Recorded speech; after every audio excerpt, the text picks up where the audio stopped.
Bagong gupit, Brad, ah.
Bagong gupit, preacher, ah.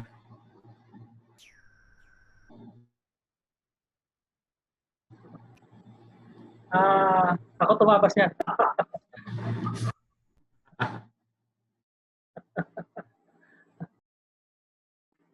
Nakapagsabit ka na? Ted? Hindi pa. Nagawa pa. Nagta-transfer pa lang ako. Tapos nasa 12% pa lang yung aking na-transfer sa week. Matagal tong week. 350 MB. Palilitin pa naman yan, di ba? Oo. Sana pwede yung 350 MB.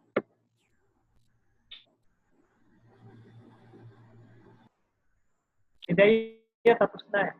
Good evening po, Richard. Evening, preacher. Good evening. Good evening. Good evening po sa lahat. Lane. Preacher Joel, bagong gupit din, ah.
Okay, pwede na tayong magsimula.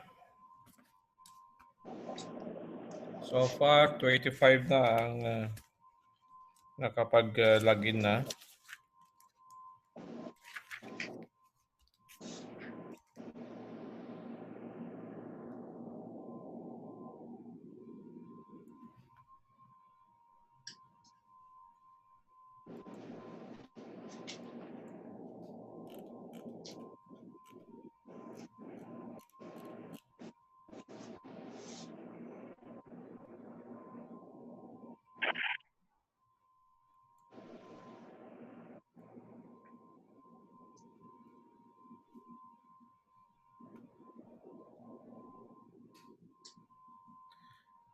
Okay, so yung mga nakamiss ng lesson last week, meron na tayong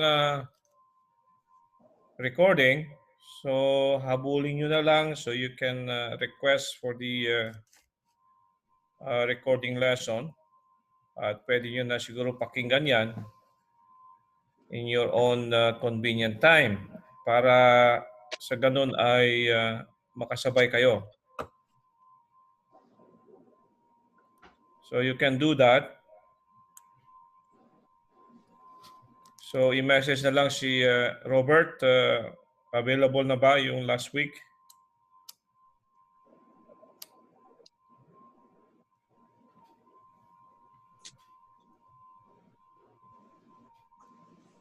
Robert, nandiyan ka? Opo, preacher, dito po. Okay, so available na yung video recording natin ng lesson natin last Thursday, tama? Opo. Ang unang-una pong nag-request po, si Preacher Rino po ang unang-unang nag-request po ng copy. Oo. Okay, so siguro yung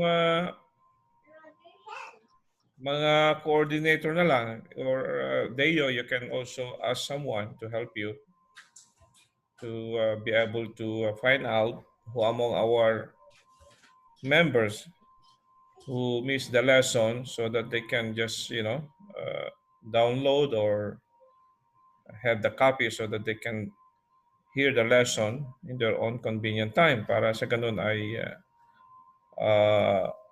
updated din kayo sa ating series of lessons sa ating pong foundation. Okay, so tayo po'y magsimula na.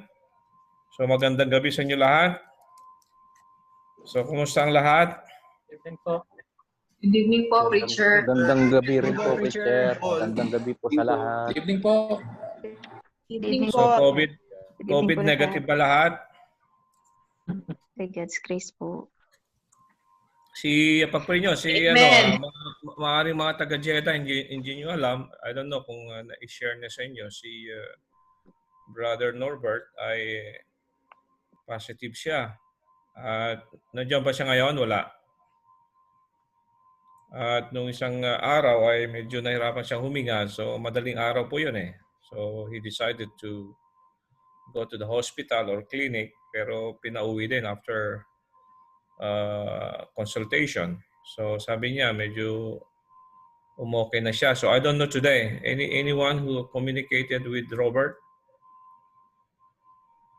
Hindi siya nag-update sa akin ngayong araw na ito. Anyone? Ha? Yesterday po, Preacher, wala naman daw po siyang nararamdamang kakaiba. Ngayon. Oh, yesterday yon. Pero ngayon, did he communicated to anyone? Wala po po, Preacher. So let's continue to pray for him. So yung mga taga Jeddah, so please include Norbert in your prayer, okay? So meron pa ba tayong mga member na infected so far maliban kay Norbert? Wala. Okay, that's good. Okay, so we go to the Lord in prayer as we start our lesson number 5, okay, of the foundation. Shall we pray? Heavenly Father, Lord, again we ask for your wisdom and guidance as we continue with our lesson, Lord, and may you anoint my lips. And I pray, Father, that the Holy Spirit will even open our mind, our heart to thy word tonight, and may we understand or may we able to comprehend, Lord, the lesson, and help us, Lord, to grow in the knowledge of your word, and help us also to apply your word as we continue to be matured in the faith. Thank you so much again for your goodness. May you continue to keep everyone safe, Lord, from this virus. So, Lord, we live up to you, Norbert. I pray, Father, that you keep him strong, and I pray, Father, that he can overcome this infection, Lord. And I pray, Father, that he will be able to recover. So Lord, I pray that you keep him in your hand, and Lord, I pray that it will not harm him, Lord, physically. Thank you so much again for your goodness to everyone. In Jesus' name I pray. Amen. So lesson number 5, okay, at the Holy Scriptures. So our main text, 2 Timothy chapter 3, verse 16. So a very familiar text that whenever we talk about the truthfulness, okay, or about the scripture, about the Bible, we always use this as a reference, especially when there are people that try to question the authenticity or the truthfulness about the Word of God. When they begin to question, is really the Word of God? So here in this text, it says all Scripture. Notice the word Scripture singular. It means that every word of God is given by inspiration of God and is profitable for doctrine, for reproof, for correction, for instruction in righteousness, that the man of God may be perfect, truly furnished unto all good works. The word perfect, it means matured, okay? So because we know that we can never be perfect while we are here on earth. Pero ang ibig sabihin lang yan ay tayo po ay maging matured, okay, sa salita ng Panginoon. Because once we are saturated, once we are growing in the knowledge of God's Word, so what the result will be is doing the will of God and doing what God wants you to do, and that's it means good work. So alam din natin na only the believers can produce good works. So tayo lang yung pwedeng makagawa na mabuti na katanggap-tanggap sa Panginoon. Alam natin yan, okay? That when it comes to good works, na sinasabi sa Bible na na nagagawa ng isang lingkod ng Diyos, ang Kristiyano, ay yun po yung kalooban o righteousness o kabutihan ng Panginoon o kalooban ng Panginoon sa ating buhay na ating ginagawa. Okay, so but our main subject is about the Bible, the Holy Word of God, or we call it the Holy Scripture. Yan po ang as we all know that the Bible is a compilation of 66 books, but we call it Holy Bible. So yung salitang Holy Bible, yung Bible, wala naman talaga sa Bible eh. Okay, pero tinawag natin na Bible yan because it's a book of many books. Eka nga. So kaya pag sinasabi natin Word of God, it contains all the books in the Bible.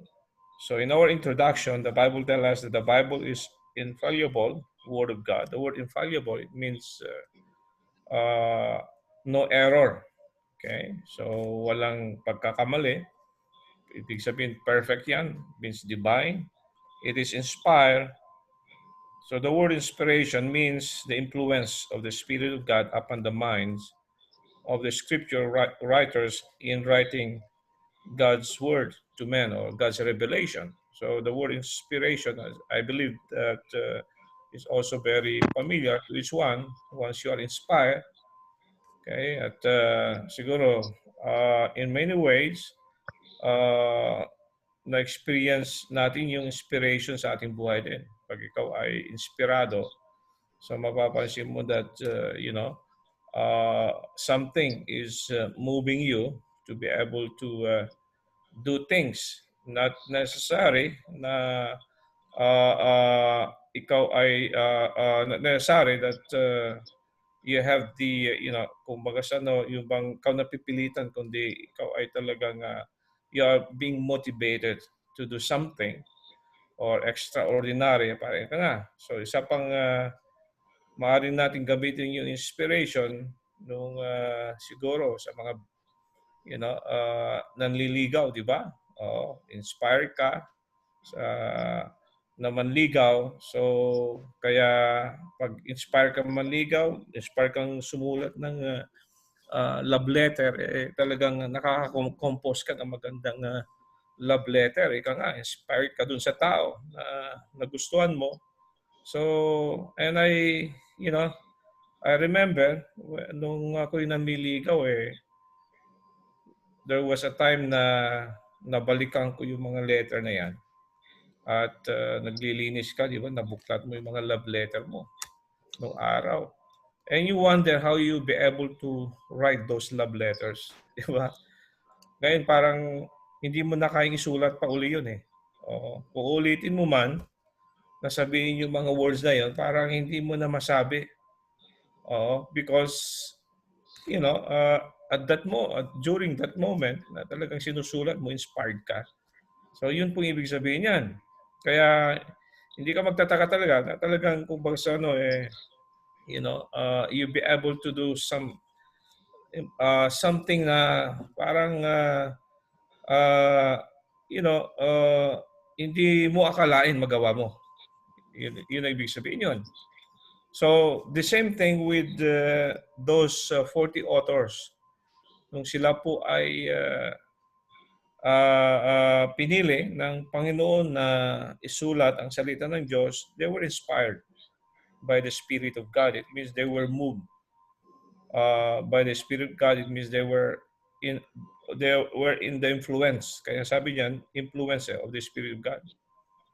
They were under the influence of God's Spirit. So ibig sabihin, their mind, their heart are under the influence of the Spirit of God. So anuman ang kanilang isusulat ay hindi nanggaling sa kanilang sariling kaisipan, kundi sa pamagitan ng gabay ng Banal na Espiritu. Kaya tinawag natin salita ng Panginoon dahil they were under the influence or guidance of the Holy Spirit.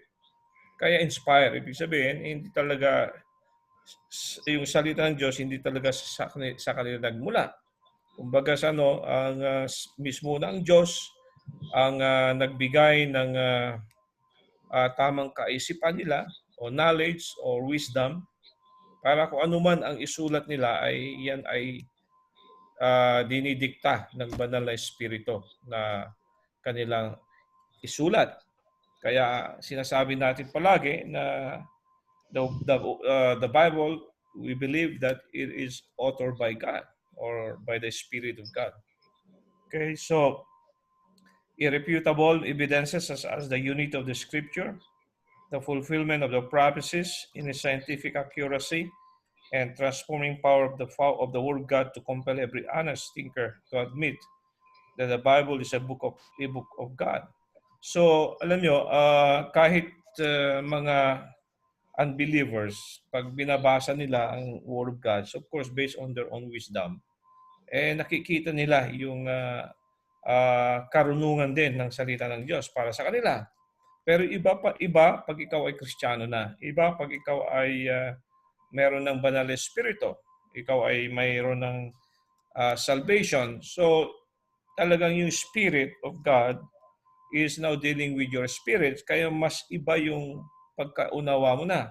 So mas magiging malinaw na para sa iyo na unawain ang salita ng Panginoon. Not only that, when you read the Word of God, so wala na yung confusion, wala na yung parang you don't need to question the Word of God anymore. Although there are times that you might not understand, pero hindi sapat yun para questionin mo na ang truthfulness ng Word of God, di ba? Alam mo, nagbabasa ka, hindi mo nga naintindihan, pero hindi na pumapasok sa isip mo na tama ba ito o salita pa ng Panginoon ito? Hindi. So you just try, to understand. Okay? Kung halimbawa, the time na binabasa mo o meron kang mga katanungan, siguro hindi pa napapanahon na maunawa mo ng gusto. Pero kung ikaw ay believer na, hihintay mo na lang yung panahon na i-reveal ng Panginoon o maunawa mo na lubusan kung anong ibig sabihin. But the thing is, the Bible itong statement, the unity of the Scripture, ibig sabihin, wala pong tawag dito, ano yung tamang word na palagi kong narinig sa ating mga pastor na it does not contradict. itself. Okay, so it means that a verse does not contradict another verse, but they are in harmony. Okay, ibig sabihin, it complements each other. So yun po yung sinasabi nating unity of the scripture. Okay, for example, yung 4 na gospel yan, iba-ibang author yan. Pero kung pagbasahin mo ang bawat gospel of John, Luke, Mark, John, okay, ay Matthew, ay makikita mo na they are, are written by different author, but you will notice yung setting is maybe different. Pero they speak of the same thing. So there's a unity for what they're saying. Is they speak of one thing, di ba? Pero yung pagkasulat, maaring iba-ibang setting, iba-iba yung grammar na ginamit or iba-iba yung words na ginamit, but they point on the same subject. And that is no other than the Lord Jesus Christ. So yun po yung unity of the scripture na binabanggit. So it does not contradict each other. For example, may mga minsan sasabihin natin, well, bakit parang yung isang verse ibang sinasabi, pero yung ibang verse iba naman ang sinasabi. So it depends now how you will understand or interpret.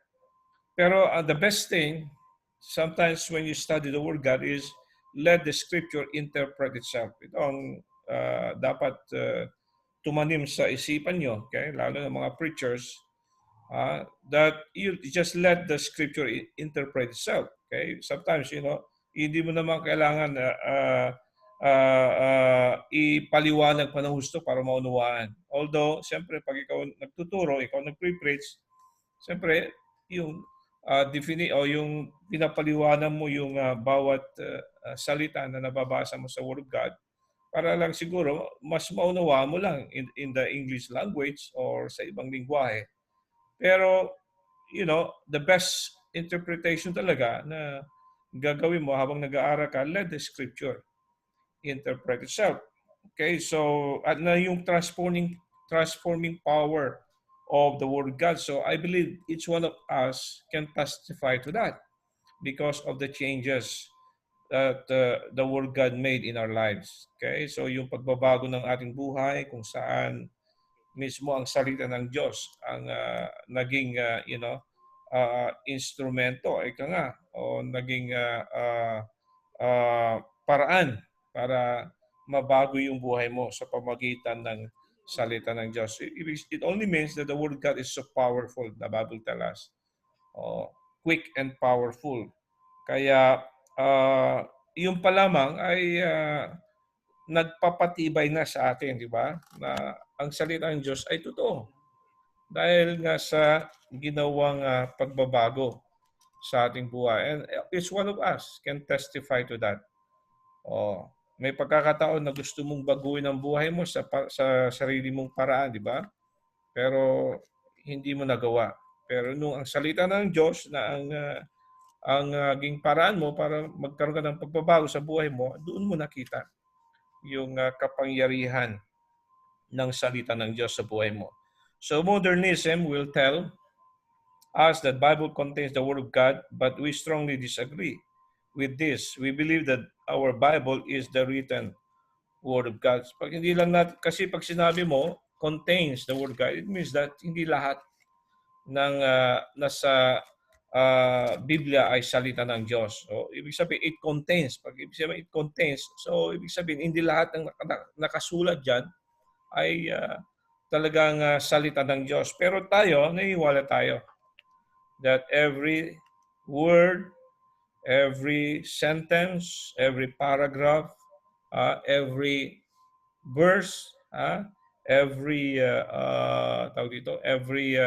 chapter, every book is the Word of God. Amen. So I hope that we all agree on this thing. Okay. So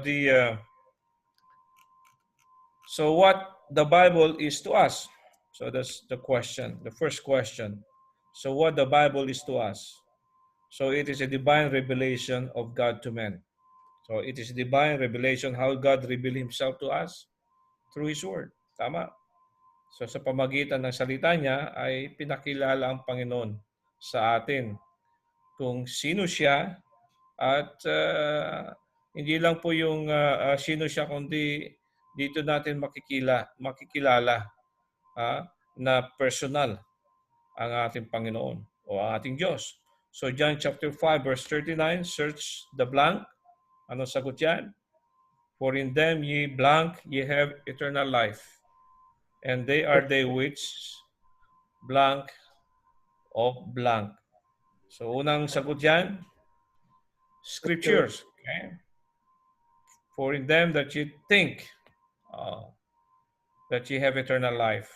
And they are they which testify of me. But notice, we are commanded to even study the word of God. Just like any book, diba?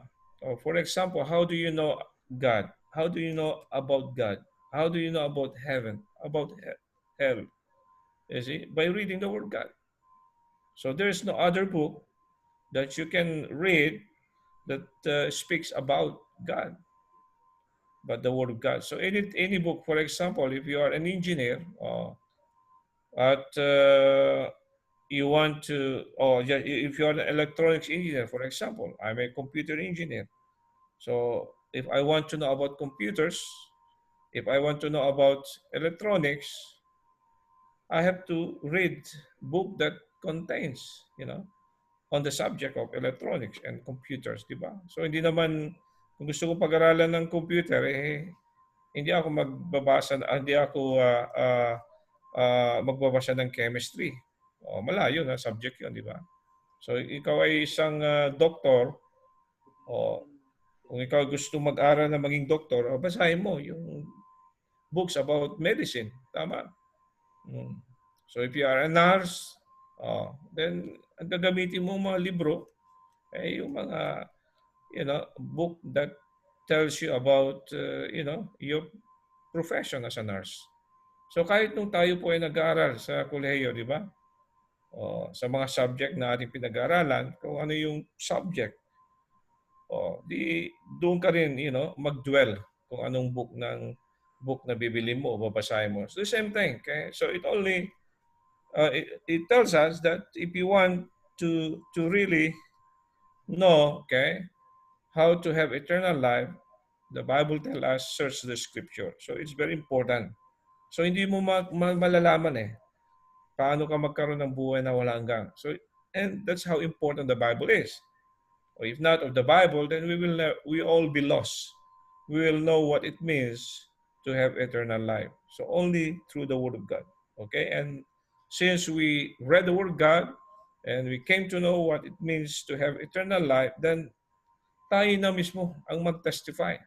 Pag sinabi mo, paano mo nalaman na ligtas ka? Well, sabi ng Biblia. Tama? Hindi mo pwedeng sabi ni preacher, save ako. Hindi. Sabi ng salita ng Diyos. Paano ka nakakasiguro na pag ikaw namatay, sa langit ang punta mo? Sabi ni preacher okay? Hindi. Dahil sabi ng salita ng Diyos, mismo ikaw ang nakaalam. Okay? So, you testify of the Word of God. So, yun ang kahalagaan yan. So, kaya it is, God's way of revealing Himself to us. Of course, pag sinabi nating divine revelation, that's also what we call written, revelation.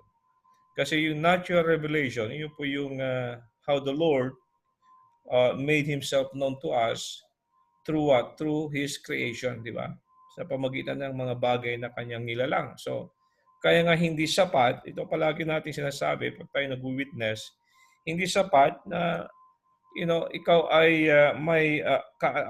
hindi sapat para ikaw ay naniniwala may Diyos. Dahil nga, naiwala ka na lahat ng nakikita mo ay nilikha ng Diyos. At sapat na yun para ikaw maligtas, hindi. So, believing that God created the world will not save you. Diba? Will not save you. Because even if God revealed Himself to us through His creation, still, there are people does not, trust Him or does not believe Him. Diba? Mga ibang tao na sasabi, well, alam ko there is a superpower. There's some, one that created all these things, but still, He does not acknowledge that there is God. Diba?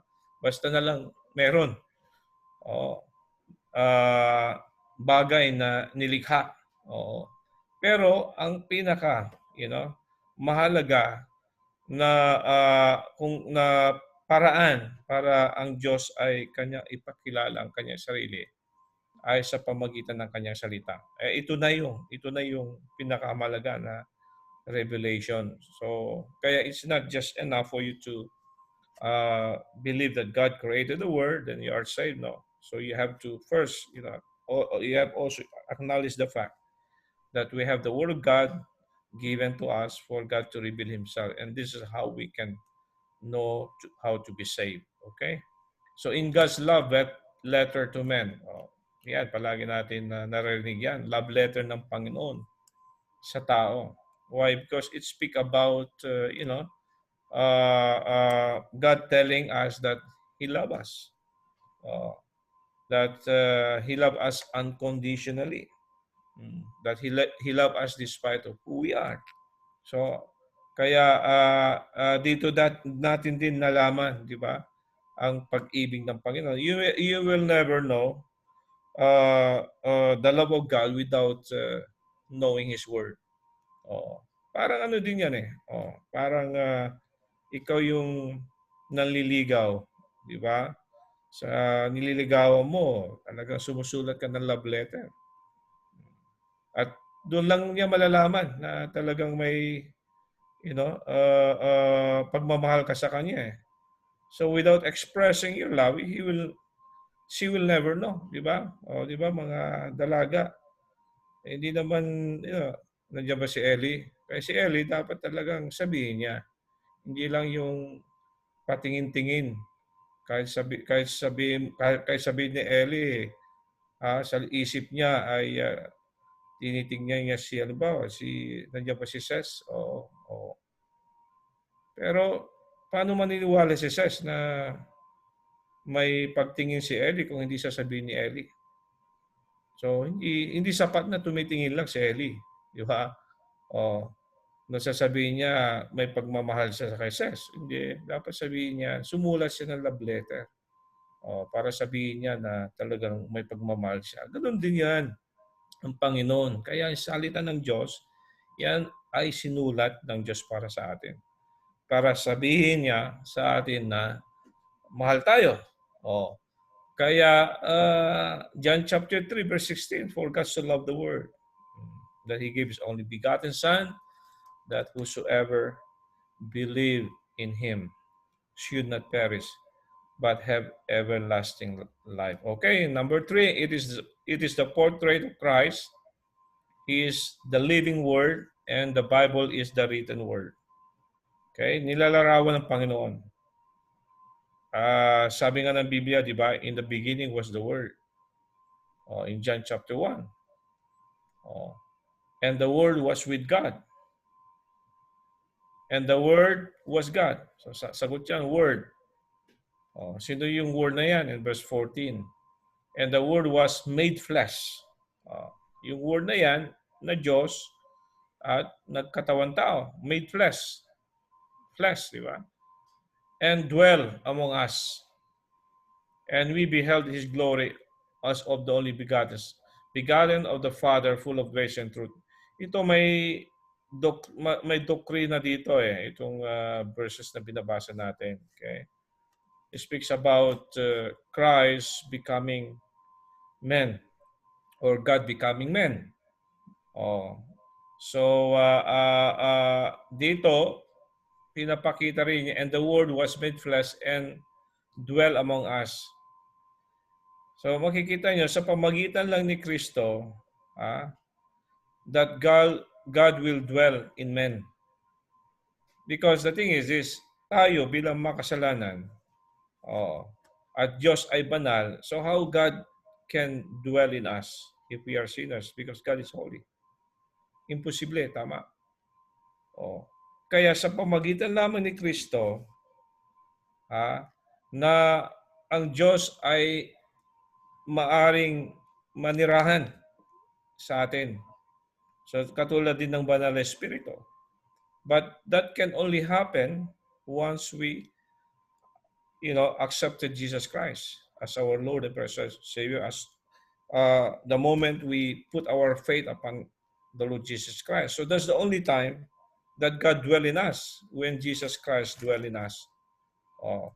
Kaya nga, napakalaga na, ang ating Panginoon Kristo ay magkatawan tao. Because that's the only way that Christ can dwell in men, is for Him to become man. No, nyo na. Because God cannot dwell in man, because God is holy and man is sinner.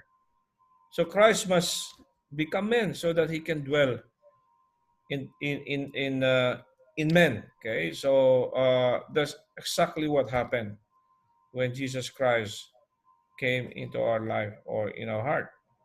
Kaya yun po yun ang ibig sabihin niyan. Bagamat siya'y Diyos na salita at ang Diyos ay naging tao, para sa ganun, siya ay manirahan sa atin. Ang Diyos ay manirahan sa atin sa pamagitan ni Kristo. Kaya, don't question about, or you cannot say that, Jesus Christ is not God. Oo. At katulad mga iglesia ni Kristo, di ba? Niniwala sila si Kristo ay tao lang. So paano mo maunawaan yung verse na yan? Kung, nagsabi na in verse 14, di ba? And the Word was made flesh. God was, or pag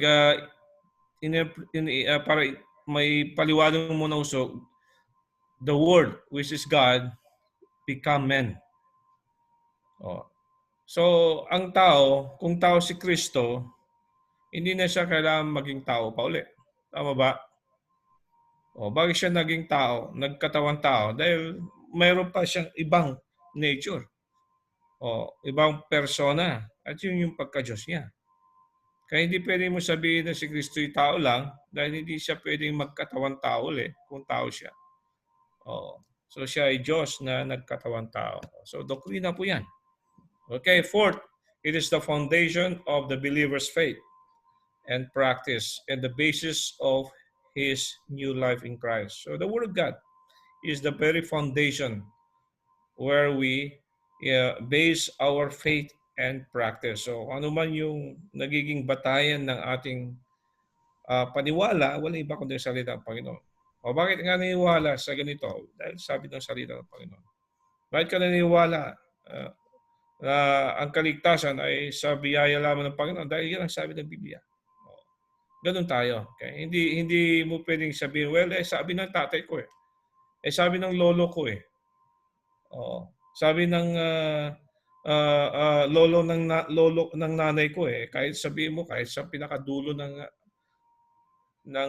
lahi mo sasabihin yan. Pero kung hindi yan, ay hindi, pag hindi yan ay galing sa salita ng Panginoon, walang katibayan. It will not stand. Ika nga. Because the very foundation of our doctrine, our belief, our principle, our standard of life is no other than the Word of God. So, yun din yung basis ng ating buhay kay Kristo.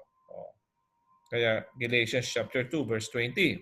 So 2 Peter 1:8, and these boys which came from heaven, we heard that we were with him in the holy mount. And verse 19, so we have also a more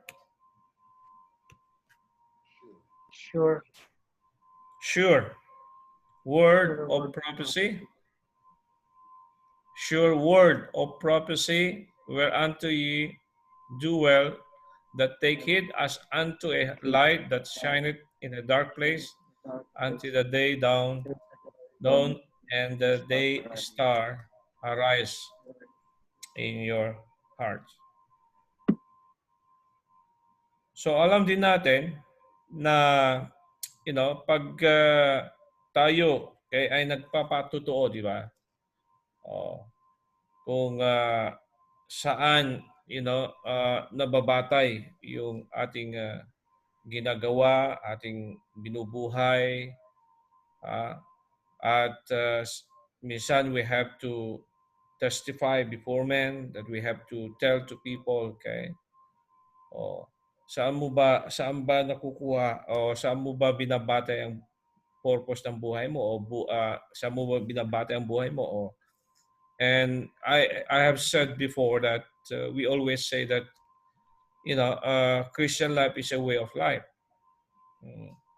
And there's no life without Christ. So it means that you will know the very purpose of your existence or the very purpose of your life without knowing Christ as your Savior, as your Lord. So malinaw po yan na ang mga tao na wala kay Kristo, in short, they don't know the Word of God. Hindi nila alam ang salita ng Panginoon. Kaya we are fortunate because we have the gospel preached to us. So the gospel was preached to us, and we have learned that what is a gospel? It is about the Lord Jesus Christ. His life, His death, burial, and resurrection. Okay. Then number 5, it is the standard by which we determine moral and spiritual values. So just like our pastor, he always, mentioned that in the pulpit whenever, he tell us about his conviction, about his position, whenever he testify about how he have to make a stand before his colleagues in Congress, di ba? Saan man siya. Kaya ang ibig lang sabihin niyan, ito po yung standard ng buhay natin, or where we determine moral values and spiritual values. For example, okay, nasa trabaho ka, o alam mo, pag nasa church ka, siyempre, sasabihin mo, talagang ang magiging standard ng buhay ko ay walang iba kundi salita ng Panginoon. So not only in the church, but even at home. Ganun din, pagdating mo sa bahay mo, dala-dala mo pa rin ang salita ng Panginoon. Hindi na babago yan. Pag nasa trabaho ka, ganun din. So huwag mo sabihin na iba yung standard ng life mo pag nasa church ka at nasa bahay ka o nasa trabaho ka. Dapat pare-pareho yan. Bakit? Doon ka na, doon na nadidetermine yung way of life mo . Oo. So pag sinabi nating moral values, talagang what is right in the eyes of God. So anything that is right before God is moral. So anything that is not right before God is immoral. Meron na nga amoral ngayon na salita, di ba? Ibig sabihin, pag sinabi mong amoral, there is no more distinction between moral and immoral.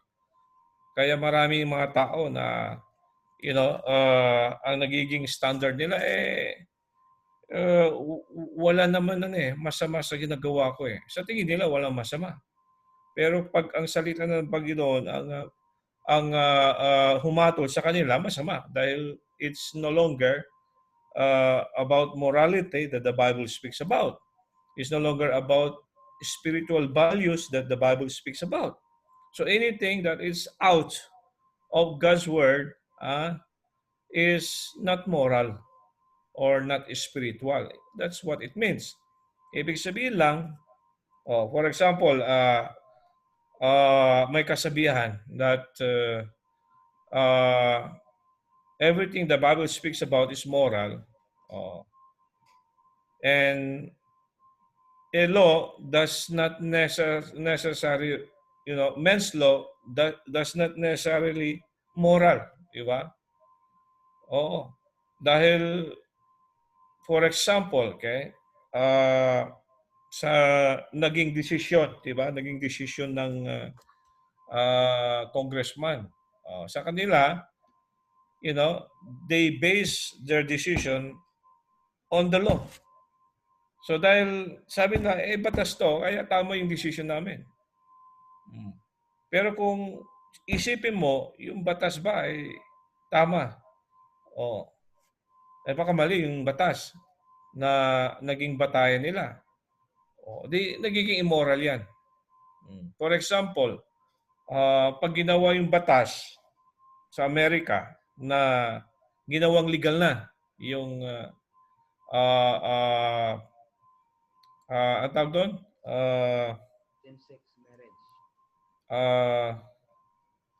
Ano tawag doon? Yung pwede nang ikasal same-sex o same-sex marriage. Okay. O nga pala, hindi ko maisip. The same-sex marriage. Naging legal yan, naging batas. So, sa harapan ng tao, dahil yan ay batas, legal, di ba? Pag ang lalaki kinasal yan, sasabihin nga, legal nasa batas. Sa kanila, moral yun. Because it is based on the law. Pero pag ibatay mo ngayon sa salita ng Diyos, immoral. Because mismo ang Biblia magsasabi, that is immoral. So, kaya nga, totoo na hindi lahat ng batas ay moral.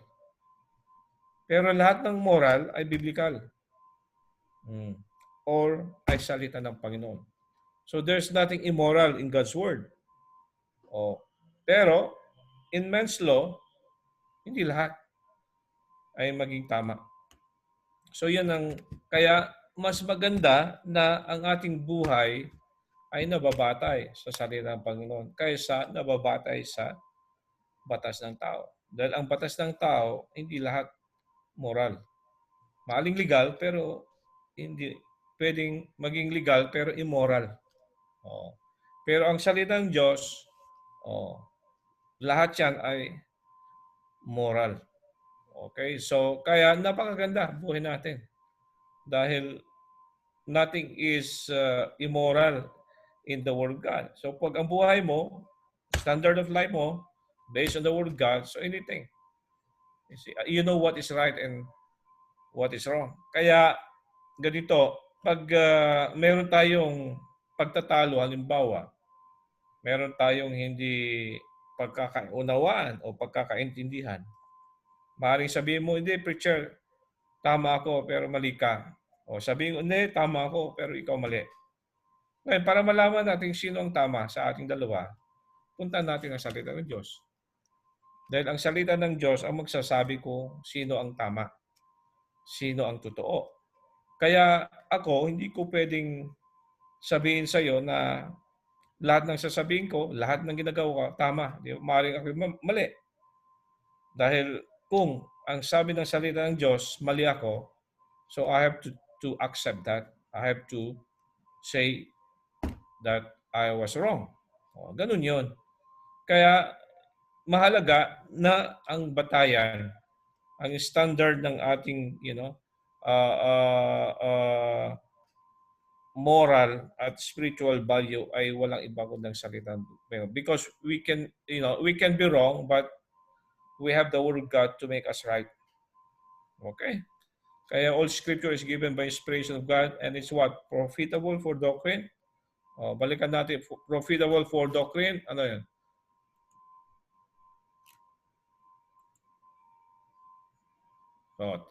Pag sinabi natin doctrine, tamang paniwala. Di ba? Based on the Word of God. Wala na ibang tamang doktrina kundi ang salita ng Diyos. Rebuke. Ibig sabihin yan. Correction. Kung mali ka, talagang dapat, ma-realize mo. Ngayon, mali ka, dapat may tama. Correction instruction in righteousness. So, ang salita ng Panginoon, nagbibigay ng instruction sa atin kung ano yung matuwid. Ano yung tama. At siyempre, ano rin yung mali? Sinasabi rin yan. Ito palagi natin sinasabi, di ba, na paano ko malaman ang mali? Alamin mo muna yung tama. Dahil maaari mo malaman ang lahat ng mali, pero kung hindi mo alam ang tama, maaari ka pa rin magkamali. Meron pa rin isang mali na hindi mo alam. So kung lahat ang alamin mo, mali, paano kung mayroon isang mali na hindi mo alam, so hindi mo alam na mali ka. Pero kung alam mo ang totoo, malalaman mo kung anong lahat ng mali. Malinaw ba yun? Okay. Amen kayo kung naiintindihan niyo siya sabi ko. Amen. thumbs up kayo o mag-sign kayo dyan ng although hindi ko kayo nakikita lahat dahil nga pag sinare ito kasi screen, nami-minimize yung nami-minimize yung window. So, ibig sabihin, limitado lang yung maaari kong makita. Okay? Kaya, mag-mute na lang, i-unmute nyo na lang at mag-amen na lang, ha? Kung hindi ko kayo makita. Okay? Ang nakikita ko lang ngayon dito, una, sarili ko. Oh. Kaya nakikita ko yung gwapo. Sumunod nakikita ko si Dane. Oh, Dane, ikaw yung sumunod eh. Isa pang gwapo. Pangatlo, si Joel. Ayan. Isa pang gwapo. Si John Ray, wala, hindi kita makita. Okay? Naka-off ang video, teacher. Maitim yung background mo, hindi kita nakikita. Okay? Si Rachel. Oh, yan si maganda. Rachel din. Nakatago rin si Rachel na maganda. Oh. Si John Ray na gwapo, nakatago. O yun lang, kayo lang 5. Unless i-scroll ko, di ba? Pero I cannot do that while I'm giving you the lesson. Okay, kaya mag-amen na lang kayo kung kayo po ay nagkakaintindihan. Okay, so let's enjoy this lesson. Amen? You can interrupt me. Amen. Amen. You can interrupt me, ha? Amen po. Say something. Kung meron kayong gustong ayan na. Sana tayo itanong. Magsalita lang kayo, okay? At bibigyan ko kayo ng pagkakataon. Okay. Sana tayo? Wala na. Yan. Number 5. Sagutin natin ito. Okay. So, sagutin nyo, ha? Philippians chapter 4, verse 8. Finally, brethren, whatsoever things are True. true. Kaya inuna yung true eh. Kasi before, you can know other things. Una, kaya ang Biblia talaga, alam nyo, you have to really appreciate. Pag nagbabasa rin kayo ng Biblia, hindi lang yung basta na lang babasahin nyo. You see, you ask the Spirit of God to guide you and give you the wisdom. Kasi patuloy niya, hindi basta-basta na lang na bakit nauna yung true eh, di ba? Oh, there's something. Oh. Then whatsoever things are, sumunod, Honest. Honest. Oh, you can never be honest unless you know what is true, di ba? What is right. Di ba? Oh, kaya whatsoever things are honest, whatsoever things are just. Whatsoever things are pure. Whatsoever things are of good report. If there be any virtue, virtue, you know what it means, di ba? And if there's be any praise, so note those words, okay? Think on these things. Amazing po ang love in teacher. And verse 9, ano sabi dyan? Whatsoever things of good report, if there be any virtue, or if there be any praise. Yeah, praise yan. If any praise, think of these things. So of course, praise speak about things that is praising God. Diba? Pag sinabi nating praise, yung talagang bagay na nagbibigay ng kapurihan. Diba? O, yun ang ibig sabihin niya. So anything that you praise is anything that is right. Diba? That is righteous, godly. Yun ang ibig sabihin niyan. Oh. Then, verse 9, these things which ye have both, yan na, these things, Learn. which ye have both learned and received and heard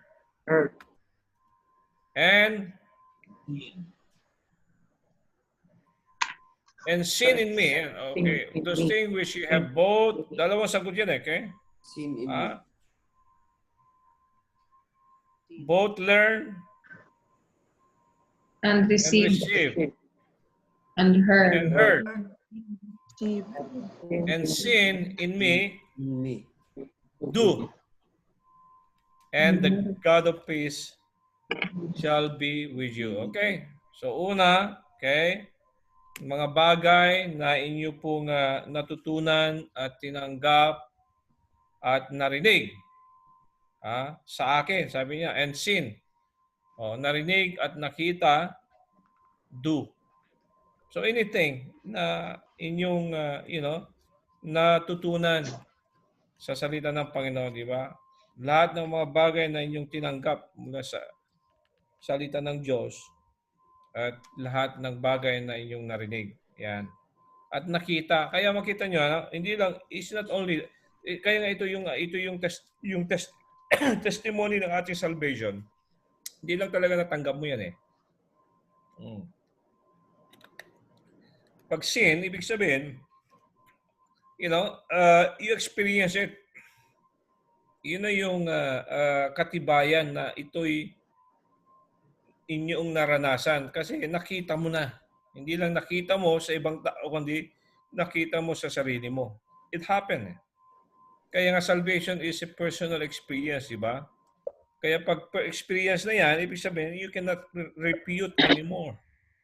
You cannot deny it anymore. It's real. Okay? Ito ay katotohanan. Ito ay naganap. Ito ay naranasan. Kaya may hirap eh, di ba? Kaya kahit yung mga, halimbawa, for example, question is, paano yung mga tao nagsasabi, preacher, na, well, nakita nila yung imahen ni Mary na lumuha. Well, I will not question that. At ang kanyang luha ay talagang kulay dugo. Kinalawang talaga yun eh, di ba? Kaya lalabas na yun, kulay dugo. Nangyari yun, naniwala. I don't question that, it happened.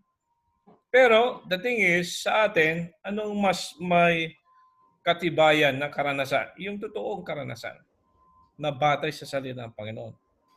Hindi sa anumang klaseng himala o anumang milagro, kundi, mga bagay na inyong nakita at naranasan, napakinggan, na galing sa salita ng Panginoon. At mga itong bagay na ito, inyong nakita, narinig, napakinggan, ito inyong gawin. Yun na yung application. So that's why, baliwala din ang salita ng Panginoon sa atin, kahit ito'y natin napakinggan, pero kung hindi naman natin sundin, hindi naman natin gagawin ang sinasabi ng salita ng Panginoon, magiging walang tawag dito, walang effect sa ating buhay. Ganun lang yun eh. So, if you will not apply what you have learned, then, hindi mo ma-experience yung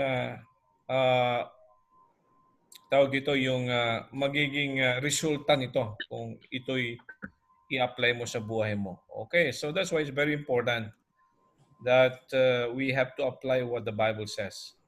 So, yun na yun. Yun na yung nating, kaya nga pag sinabi mong do, it means obey. Di ba? It's a command eh. The word do, it's a command. So, just like go. Go ye into the old world. Yung Great Commission, di ba? It's a command. Search the scripture, it's a command. So, the same thing, do. And the God of peace shall be with you. So, obedience is very important in the life of every believer. Letter B. Tapos na tayong letter A. So, what shall we do with our Bible? Una, what the Bible is to us. So, meron pong 5 bagay na ating natutunan. At letter B, what shall we do with our Bible? Anong gagawin natin sa salita ng Panginoon? We should love the Word of God. Very important yan. Kung yun ay love letter ng Panginoon sa atin, dapat, mahalin din natin ang kanyang salita. So, Psalm 119, verse 140, the word is very pure, therefore thy Love it. servant, love it. Love it. Love it. Love it. Okay? So, ibig sabihin, tayo, mga servant, dapat mahalin din natin sa salita ng Panginoon. So you cannot say, yes, okay, God love us. Oh. So, anong dapat din gawin? Na-experience na natin ang pag-ibig ng Panginoon. So, mahalin din natin ang Panginoon. Kaya it follows, di ba? O, the same thing, di ba? Kung talagang may nagmamahal sa'yo, dapat mahalin mo rin yung nagmamahal sa'yo. Totoo yan. So how much more if God has given His divine love to us, di ba? Yung agape love. Although, sa tao, may tatlong klaseng pagmamahal, di ba? Yung erotic, phileo, at yung agape. So, pero yung pagmamahal na gusto ng Panginoon na ating ibigay sa Kanya, yung agape love din. Dahil yun ang pag-ibig niya sa atin. And we can only we can only agape God, if only we experience the love of God in our lives. So, ibig sabihin, dapat masave muna tayo para maibigay din natin ang divine love sa Panginoon. Kaya mahalaga na mahal mo ang Panginoon, mamahalin mo rin ang kanyang salita. Tama? Verse 119, verse 14. I have rejoiced in the way of thy testimonies as much as in all riches. Will blank? Meditate. Meditate. I will meditate. Sana tayo, okay? 15. Verse 15 po. Okay, verse 15. I will meditate. Verse 14, I have, okay? I've rejoiced in the way of thy testimonies as much in all riches. I will meditate in thy precepts and have respect. Tama? And have respect unto thy ways. In verse 16, I will delight myself in thy statutes. Delight. Okay. I delight in thy statutes. I will not forget. Forget thy word. So I will not forget thy word. Ano yung sabihin ng meditate?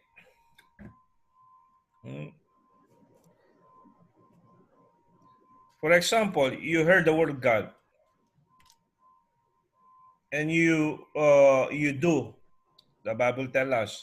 So before you can do, you meditate God's word. Na-receive mo, tinanggap mo. Yung magandang illustration, yung salitang meditate. If you observe, ewan ko kung na kayo observant, yung baka o kalabaw, di ba? Pag pinapakain mo yan sa umaga ng damo, so di ba, pag ikaw ay nasa probinsya, usually yung kalabaw at baka, kung wala ka talagang sarili, meron kang kumbaga may pinaglalagyan ka sa kanila, pero pagdating ng umaga yan, okay, pinapakawalan mo yan para kumain ng damo. Pero binabalik mo yan uli sa kanilang tulugan bago maging mainit ang araw.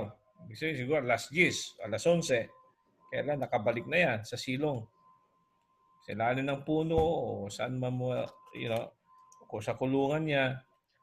Mamaya-maya, uupo yan eh. Ikaw, inaantok na rin, pero siya, talagang uupo na yan, tipikit na rin yan, pero mapapansin mo, nagngunguya siya eh. Di ba? Yung kalabaw o yung baka. So, ang tawag dyan, nagme-meditate. Yung kanyang kinain, ay nginunguya uli. Ibig sabihin, lumalabas uli at ninanamnam. So parang, minimeditate. So parang ninanamnam yung kanyang kinain. tinanggap na, kinain na, pero pagdating ng tanghali ay kanyang ninanamnam.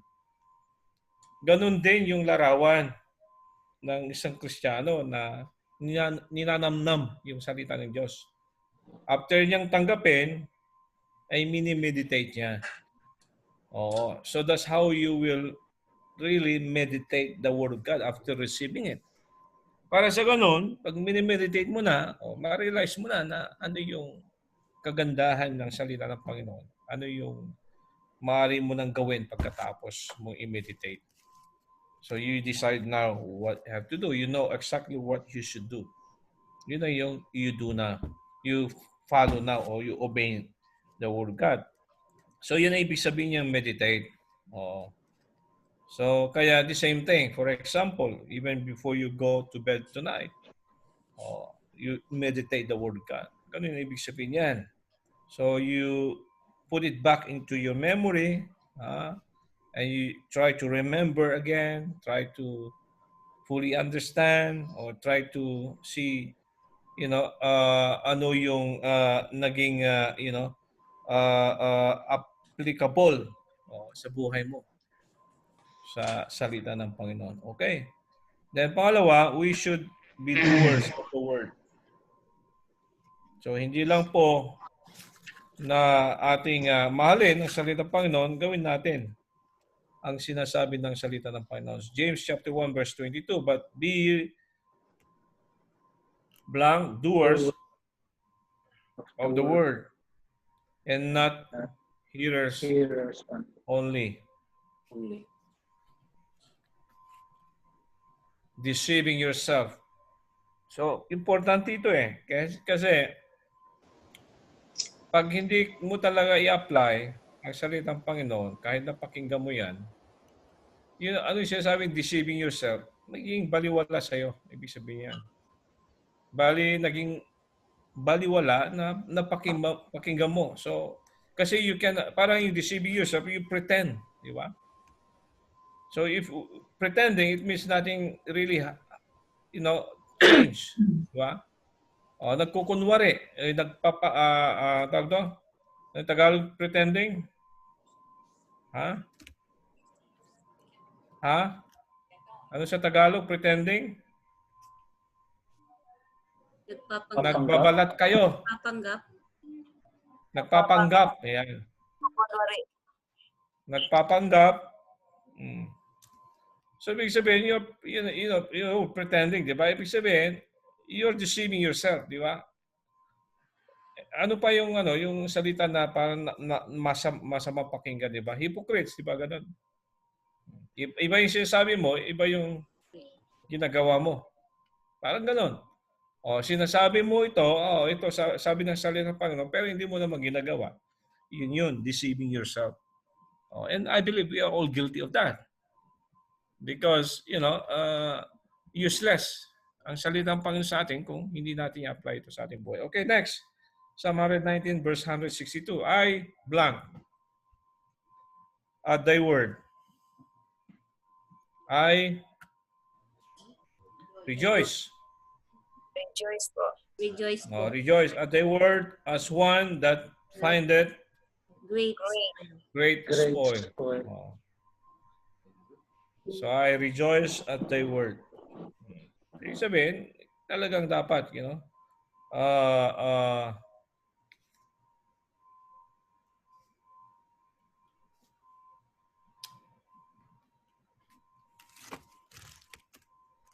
na tayo? James 1 verse 22. Number 2 po.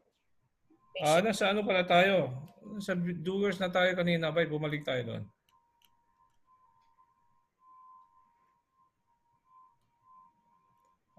Di ba natin natapos ito kanina? Okay na tayo dyan, ha? Na-miss natin, okay. So now we should be doers of the word. And then, okay, and then verse 23. Sa verse 23 na tayo, okay? For if anyone be a hearer of the word and not a doer, is like unto a man beholding his natural face in a glass. For he beholdeth himself do it his way. and goeth his way, and straightway forgetteth what?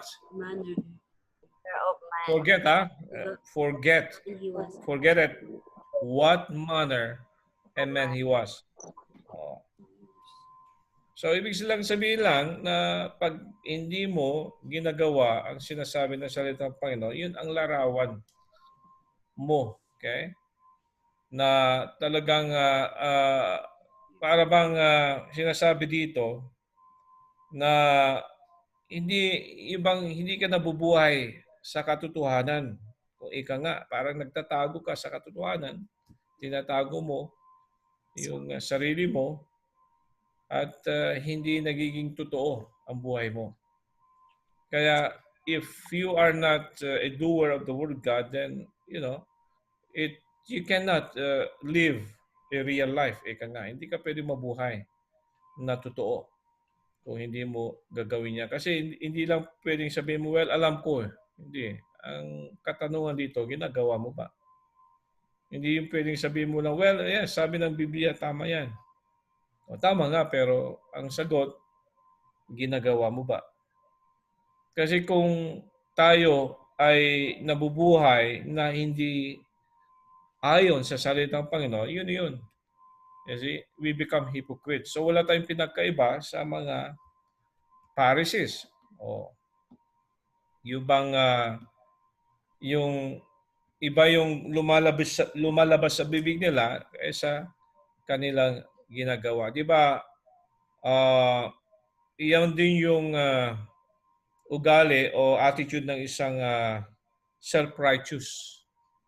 Totoo yan, okay? Nagsasabi siya na siya matuwid pero sa totoong buhay hindi naman.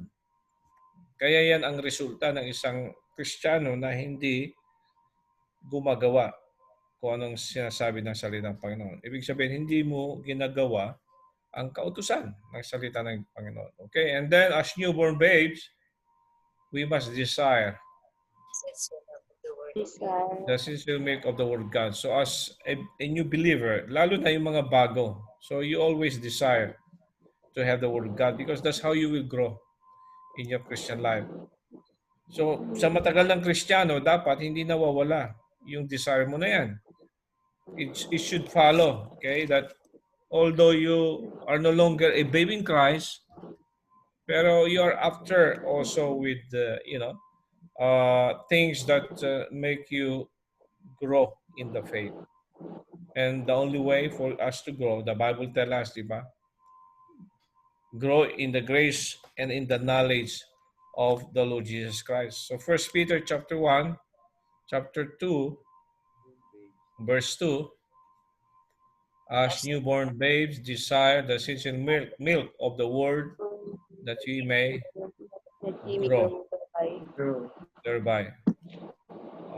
So you can never grow in your Christian life if you will not be fed by the Word of God. And of course, application is also very important, siyempre. And then fourthly, we should uphold our Bible. Titus chapter 1, verse 9.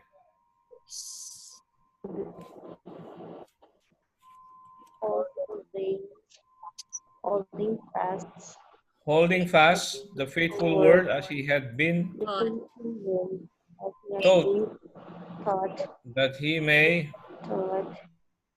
be able and to by sound doctrine, that he may be able by sound doctrine both to exhort and to convince the gainsayer.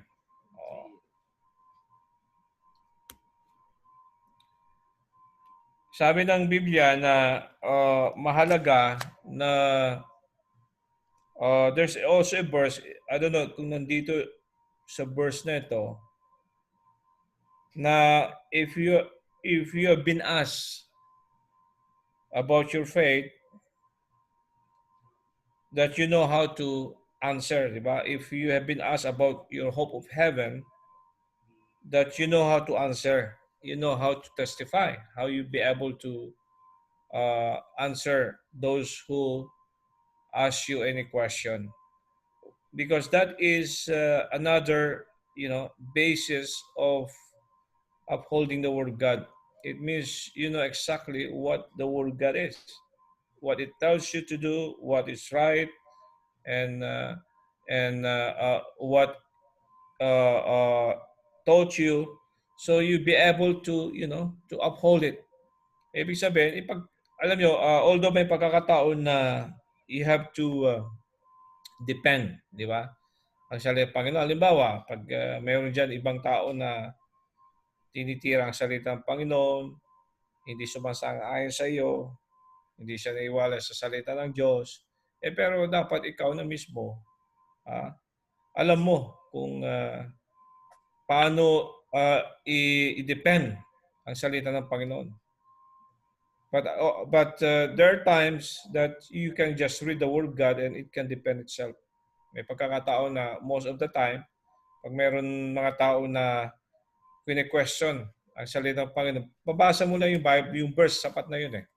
Sometimes you don't need even to explain further. So pabasa mo lang ito, okay? Ang sinasabi ng Biblia. Sapat na yun. So mismo ang salita ng Panginoon magde-depend sa sarili. So hindi mo na, in fact, it is not right to say that you depend the word of God. Totoo yan. Siguro, you quote what the Bible says, you recite what the Bible says, you let him read what the Bible says, and let the word of God depend itself. May pagkakataon ganun. Pero siyempre, pag ikaw ay nagtuturo, so siguro, maganda na maipaliwanag mo rin ang sinasabi ng verse na yan. Pero if there's any debate or argument, kadalasan pag pinabasa mo na yan, sapat na yon. Of course, siyempre, pag ang tao na kausap mo hindi pa manampalataya, walang patutunguhan yung inyong usapan. Remember, there are times that you are talking to an unbeliever at talagang ayaw kang paniwalaan at talagang, nagdidebate na kayo kung ano mga subject na pinag-usapan nyo. What you should do, usually what I do, go to the basic plan of salvation. Sabi mo, sir, ito muna pag-usapan natin.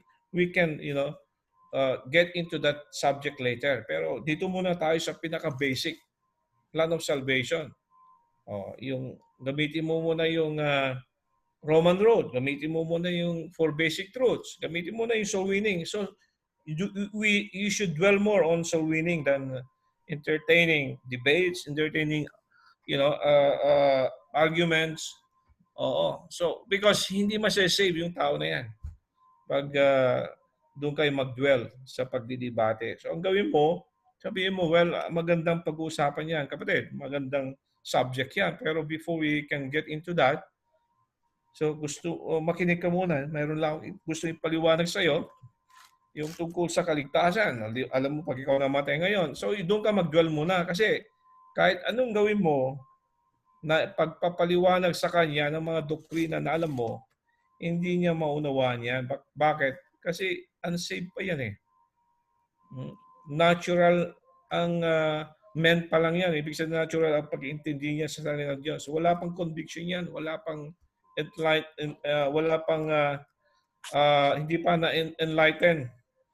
Wala pang conviction eh. So the thing is, you can never understand, the doctrine of the Bible until you have a personal experience of the saving grace of our Lord Jesus Christ. Okay, so let's continue on. Number 5.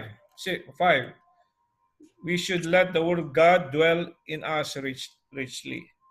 Colossians chapter 3, verse 16. So let the word of God dwell in you richly in all wisdom. Then teaching and admonishing one another in psalms and hymns spiritual and spiritual song. Okay. So let the word of God dwell in us richly. Oh. So ibig sabihin, hayaan mo, di ba? That your heart is saturated with the word of God. Alam niyo, kaya mahalaga na you read the word of God, you meditate the word of God, you memorize the word of God, you apply the word of God. So, I mean, that's how, important is. Di ba si David, di ba sabi niya, I hid the word of God in my heart that I might sin not, di ba? Oh. Yun, indwell, he let the word of God dwell in his heart. Yun ibig sabihin yan. Alam mo, masarap yung hayaan mo yung halimbawa sometimes you're in ang tawag dito, you're experiencing some difficult situation, di ba? O may pagkakataon na you're facing a burden, or you're having a burden, or you're facing a problem. Oh yeah, if you let the word of God dwell in your heart richly, baya, bigla ka na lang kakanta, di ba? Mamaya bigla ka na lang ngingiti, bigla na lang mag-praise sa Panginoon, bigla ka na lang magkaroon ng comfort, bigla ka na lang, may iba na yung attitude mo, may iba na yung mood mo, di ba? Why? Because that's how the word of God, make a person, have a good attitude in life. Totoo yan. Bakit paano natin ma-attain ng magandang ugali? Kahit saan man, sa bahay, sa trabaho, saan ka man pupunta, ang word of God mismo ang nagtuturo yan. Gumagawa ng, tawag dito, yung, yung bang sinasabi natin that, how you be able to act in kindness, how you be able to show love, how you be able to manifest the fruit of the Spirit is because of the Word of God. Wala na bang iba, okay? And then, number 6, that we should take heed of the Word of God to be free from sin. Psalm 100, okay? 19 verse 9, wherewithal shall a young man cleanse his way by taking heed according to thy word. by taking heed Thereto according to thy word. hereunto to thy word. And verse 10, with my whole heart have I sought thee, or let me not wander from the commandments. So, biglang sabihin, okay, na alam natin na sa pamagitan ng salitang Panginoon, yan ang magbibigay sa atin ng way out, di ba, of sin, or way out to commit sin. I still remember, many years back, I always put a verse, okay, in my room. Yung mga index card nung araw, di ba? Ginagamit ko na na lagyanan ng mga verses. So meron yung akong bagay na I'm struggling, you see, and I want to overcome it. So what I did is I just put that verse in my room, that every time I look at it, every time that until I memorize the verse. So hanggang na-meditate ko na-memorize ko na, talaga nasa puso mo na, ibig sabihin, kasi saan ka pupunta, dala-dala mo na yung verse na yan. Kaya pag nandun na yung bagay na kung saan nag-struggle ka, you just recite the verse. And it helps you to overcome. You see? Your, whatever your weakness is, whatever the struggling you are facing, basta, okay? Whenever I just, remember the verse, recite it, then you overcome. Kaya kung meron kang isang bagay na you're struggling with it, and then, you find a verse where you can meditate every day, where you can, write in your heart, di ba? In your mind, na talagang maging part na ng buhay mo. Oh. So pag dumating yung challenge na yun, o pagsubok, o kahinaan, just, meditate that verse, and it will help you to overcome it. So yun po ang sinasabi dyan, okay? Na that's the only way we can overcome the flesh, overcome the world, and even the devil. Even the Bible tells us that to overcome the devil is that we have to flee. The Bible tells us flee from lustful lust. There's a verse, it says, flee from lustful lust. So ikaw yung yan, ikaw yung talagang lumayo. Because ang tukso o ang kasalanan hindi lumalayo sa iyo. Nandiyan palagi katabi mo. So ikaw ang umiwas sa kasalanan. Kailanman ang kasalanan o temptation hindi umiiwas sa yan. Nandiyan palagi yan. You are always tempted to sin. Pero kung wala kang salita ng Panginoon na panglaban, yung sinasabi ng Ephesians, the armor of God, di ba? Talagang, mabibigo ka. Hindi mo ma-overcome. So, kaya, even the Bible tells us that draw nigh to God and He will draw nigh to you. So, ikaw yung lalayo sa kasalanan, pero sa paglalayo sa kasalanan, ikaw ay lalapit sa Panginoon. Kung ilalapit ka sa Panginoon, ibig sabihin, lalayo ka sa kasalanan. Pero kung lalapit ka sa kasalanan, lumalayo ka sa Panginoon. Ganun lang naman yun eh. If you get close to God, then you get away from sin. But if you get near to sin, then you get away from God. Ganun lang yun eh. So mamili ka. So either you follow the dictate of your flesh or the dictate of the Word of God. Yan sabi ni Pastor, either you serve the Word or serve God in His Word. Either you follow the Word or you follow the Word, which is the Word of God, di ba? Or either you go with, meron yung sinabi kanina that you go with yesterday. So,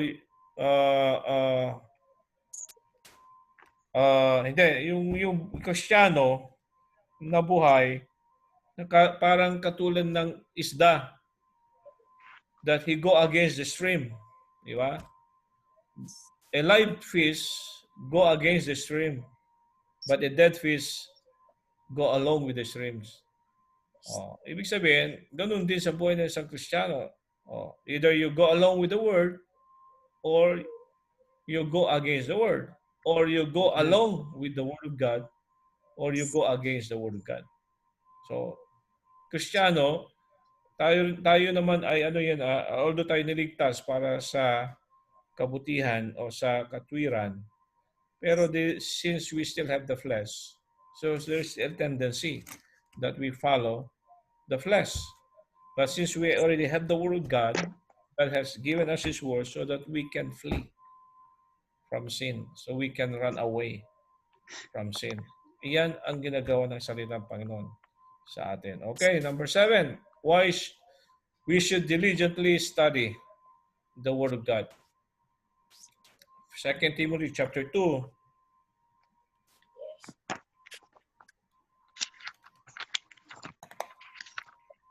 Nabasa natin kanina, di ba? Study. Yung kanina, search the scripture, di ba? Ito naman, study. Again, it's the command. Utos uli yan. Kung kanina, search the scripture, ngayon naman, study. To show thyself approved unto God, a workman needed not to be ashamed, rightly dividing the word of truth. So it's a command, di ba? to be approved unto God, ibig sabihin, para yung ating ginagawa ay maging tama sa harapan ng Diyos, so kailangan alamin mo ang salita ng Diyos. Kasi you never know what is right without knowing the Word of God, di ba? You don't know what is the will of God in your life until you study His Word, until you know the Word of God. So, iyan po yung sinasabi, approve unto God. Para ipakita mo, okay? Because you will never be approved of God if you are not doing the right thing. Ngayon, a workman or a diligent man, ibig sabihin yan. A workman, nagtatrabaho, nagtsatsaga, needed not to be ashamed, rightly dividing the word of truth. So, ang pagbabasa ng Biblia, hindi lang yung hatiin mo yung Bible, nagbasa ka na. Hindi yun. Okay? Binabasa, ibig sabihin yan, dividing the truth. Binubuksan mo. Dividing, ibig sabihin, you are opening, reading, studying. Eh, kung bubuksan mo lang, preacher, I already divided the Word of God. Binuksan mo lang pala ang Biblia, inopen mo lang. Tama nga naman, inaatin mo, you divide. But hindi yun ang ibig sabihin yan. Amen? Dividing, it means learning, meditating, studying, and applying the Word of God. Okay, so tapos na tayo. Amen? Sana lang. Conclusion. There is no way that we can grow in our faith and become strong in our Christian walk without feeding ourselves with the Word of God. And that's exactly true. The Word of God is the very source of our daily spiritual nourishment and our power and wisdom to do God's will and purposes for our lives. Hence, let us labor diligently to read, study, ponder, or meditate upon the Word of God. So you can never grow. Alam nyo,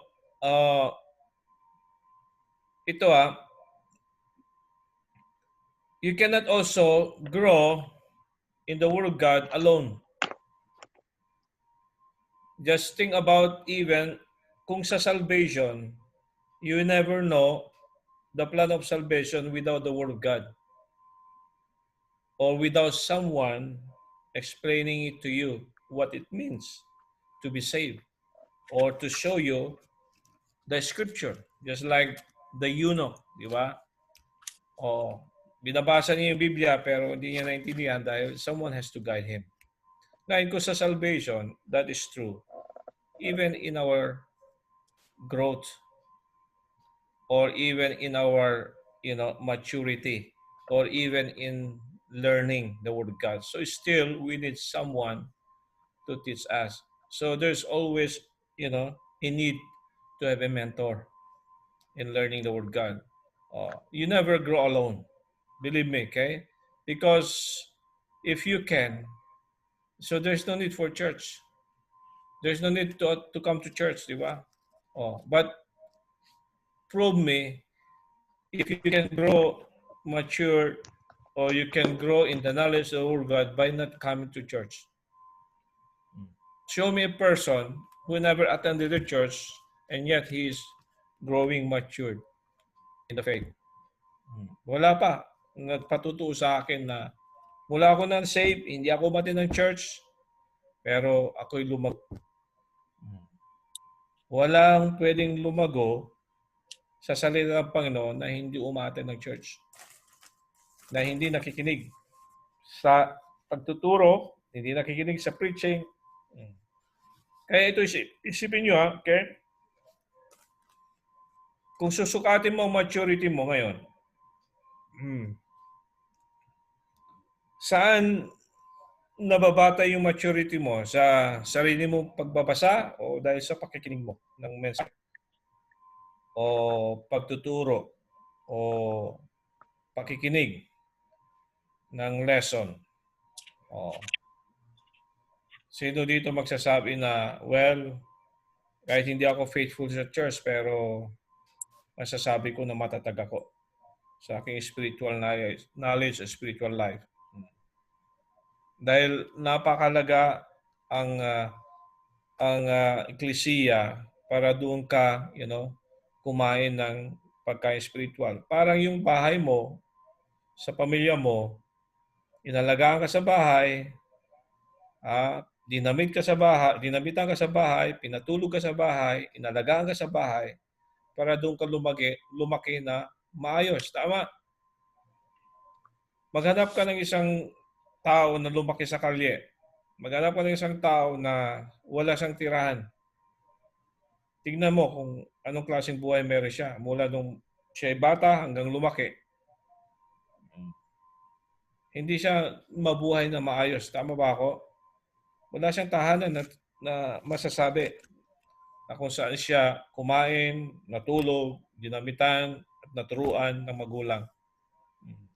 Ganun din sa Kristiyano. Hindi mo pwedeng sabihin na hindi mahalagang tahanan ng Panginoon para ikaw ay lumago. So doon ka kakain. Tama? Doon ka bibihisan. Doon ka lalago. Doon ka alagahan. At walang ibang tahanan na magpalago sa spiritual kundi tahanan ng Panginoon. At yan po. Kaya hindi mo pwedeng sabihin, well, yes, okay, I can learn. Yes, you can learn from your own, time to study the Word of God, pero iba pa rin. Yung ikaw ay nakikinig sa church, sa lesson, sa preaching, iba. Okay? Pag ikaw ay nasa church, kaysa wala sa church. So tell me, okay, kayo na masasabi nyo na kayo ay lumago. Meron ba hindi ko rin sinasabi na pag faithful ka sa church, palagi ka nandyan, talaga naman magmamature ka. Pero kung hindi ka naman nakikinig, kahit nandyan ka, wala rin. Pero ang sinasabi ko lang sa inyo, yung importance of being in the church to grow spiritually. Nakaramihan, talaga majority ng mga faithful, no matter ng church, sila yung mabilis lumago sa kanilang spiritual na buhay.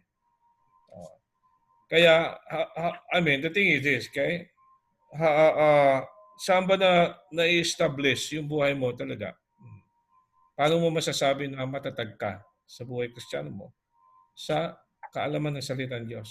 Why? Because pag nasa puso mo na, nasa mind mo ng Word of God, anumang sitwasyon sa buhay mo, you know how to handle it. Yun ang ibig sabihin pag matured ka na. Hindi perfect. Wala. Okay? No one is perfect. Pero yung pagiging mature, ibig sabihin, established ka na sa salita ng Panginoon. Matibay na yung pundasyon mo. Marami ka ng pinagdaanan na katuruan at naging bahagi na sa buhay mo. Kaya madali mo na ma-overcome ang mga bagay na minsan inaharap mo sa buhay. Okay? So I hope that you also realize the importance of being in church when it comes to studying the Word of God. Okay, so dito na tayo magtatapos. So ilan pang 6? Dalawa na lang. Okay. Okay, pero alam nyo, sa Sunday, Pastor Sunday yan. So palagi ko walang recognition muna. Pero sabi, ang alam ko, Friday yata. Okay? So sa Friday, meron tayong mission conference, last day yon. At sa hapon,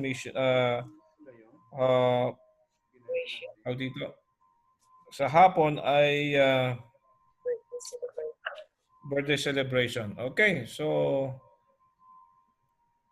kaya siguro sa susunod na linggo, magkaroon na ng recognition. So I hope by the time tapos na yung foundation para meron na tayong mga graduates ng foundation. Amen? So please, humabol yung iba. Recorded ito ngayon. Kaya yung mga nakamiss ng mga lesson, habulin nyo. Okay? Pakinggan nyo na lang ito. So pag sigurado naman ay may oras kayo yan na mapakinggan ito.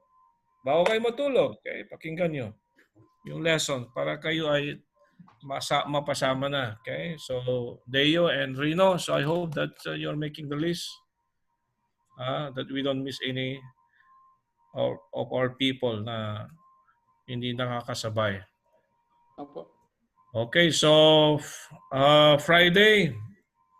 So sana lahat po ay maka-attend sa ating conference at sa hapon ay yung celebration. So gusto kong ipakita sa inyo yung ating pong presentation na natapos na ni Preacher Ted. Salamat, Preacher Ted. Okay? At nahabol natin kasi kanina ay dun sa chat group 4 na lang yung hindi nakapag-submit. At isa dun ay Saudi Arabia. Kaya tamang-tama, nung pag-text ko sa iyo at natapos mo, agad-agad na sinagot ko na napadala ko na. So, gusto kong i-play.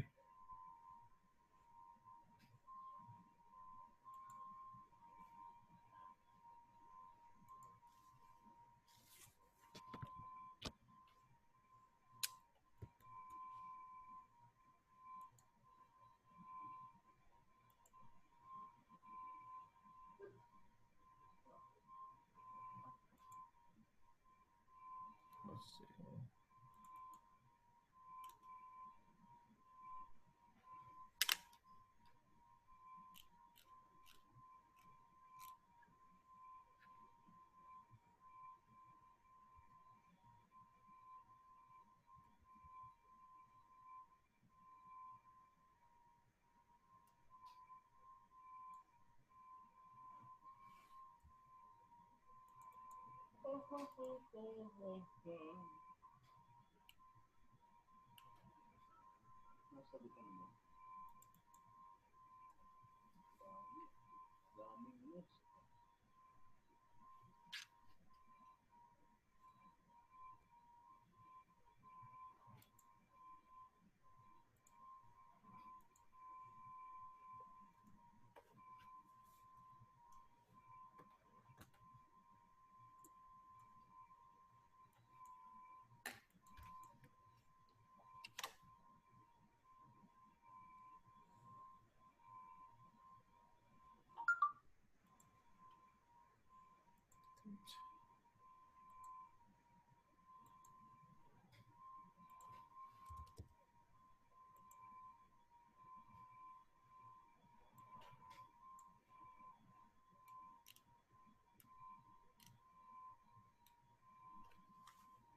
Ted, ikaw na lang mag-share.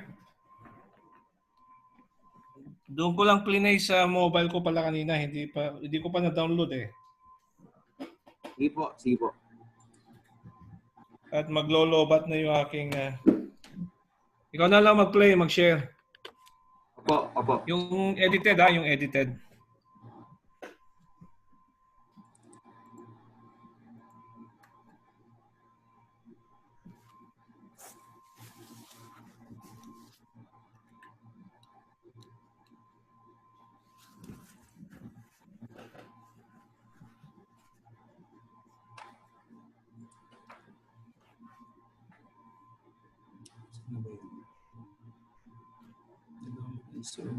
Sa baba, sa baba. Pang-5. Tilde store. Yan, tilde store. Hindi po ito. Teka po, nasa ano ko siguro.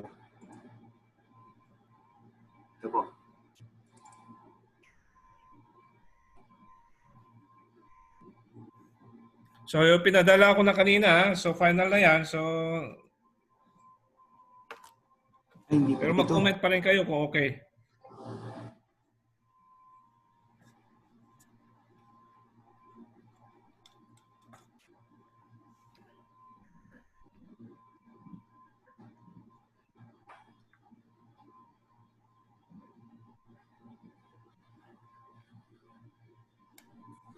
Maganda, maganda. Pagkagawa.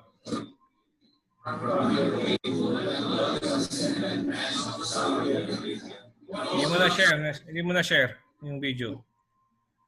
Click mo muna yan. Wala po. Wala. I-click mo muna yung yung file para mag-play siya. Saka mo i-share.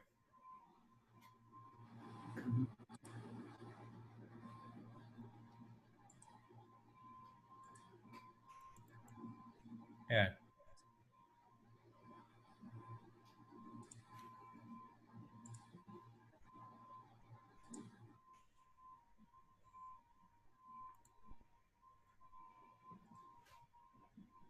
Yan po, nakita na.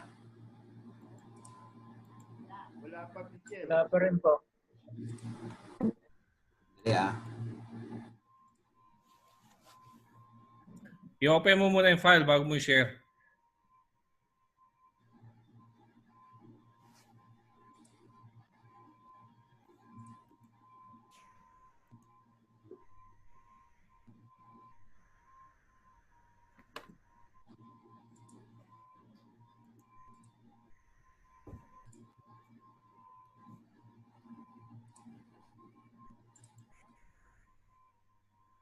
Po.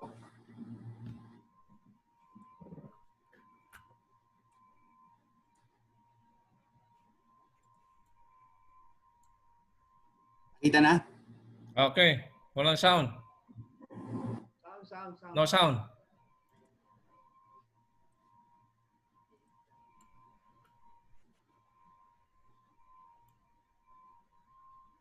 Walang sound. Wala po. Ayan na. Walang sound.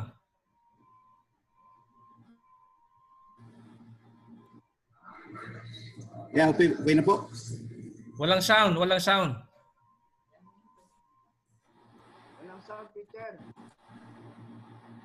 Teka po ha. Hanapin ko yung sounds.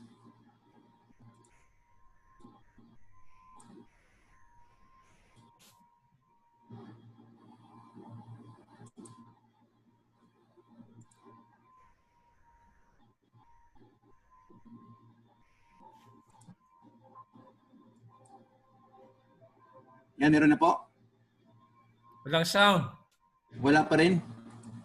Dali po ah.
Meron na po. Wala pa rin po. Wala pa rin. Teka, tignan ko kung okay sa akin ha. Download ko.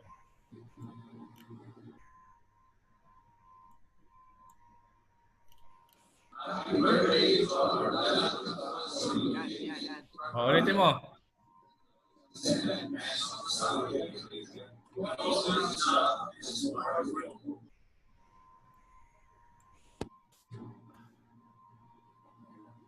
Ulitin mo. Umpisa. Ayan na po.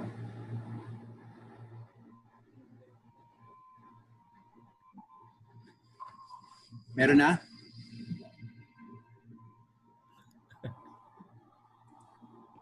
Wala ako naririnig. Kanina meron na eh.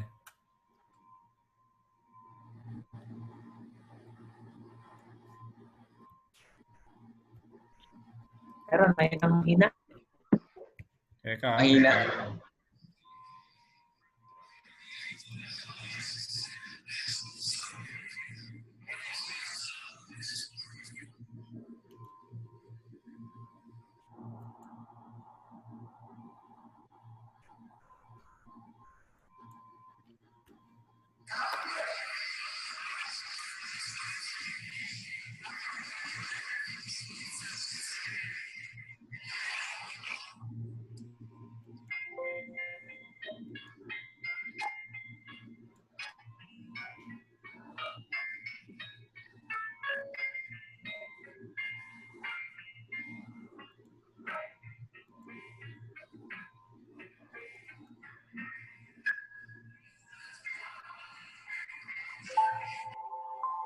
Ako na lang. Stop mo na lang. Ako na lang. Wala po? Stop mo sa'yo.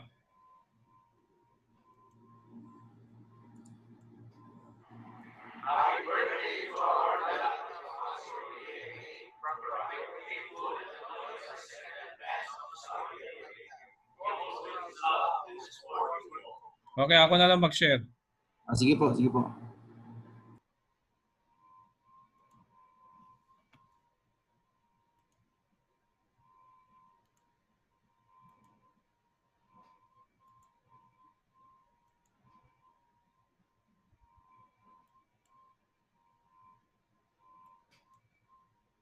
O, yan ah. May sound. Meron po. Richard, yung iba, isa yan. Ha? Yan yata Dito? yung una. Hindi po yan, hindi po yan.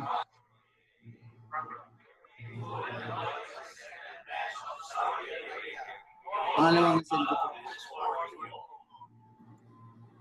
Dali. Yung may banner.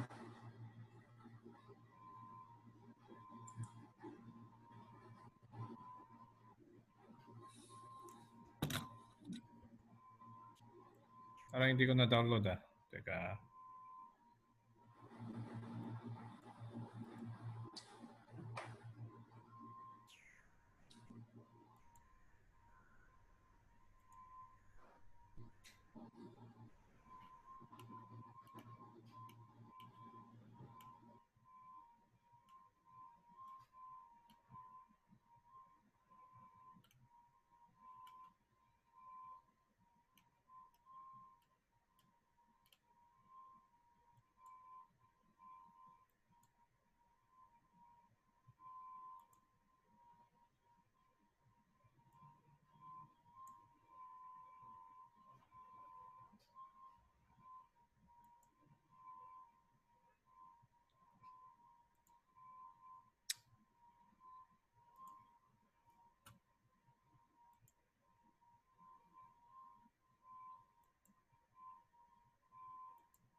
Mamaya iba yung na-send ko ah.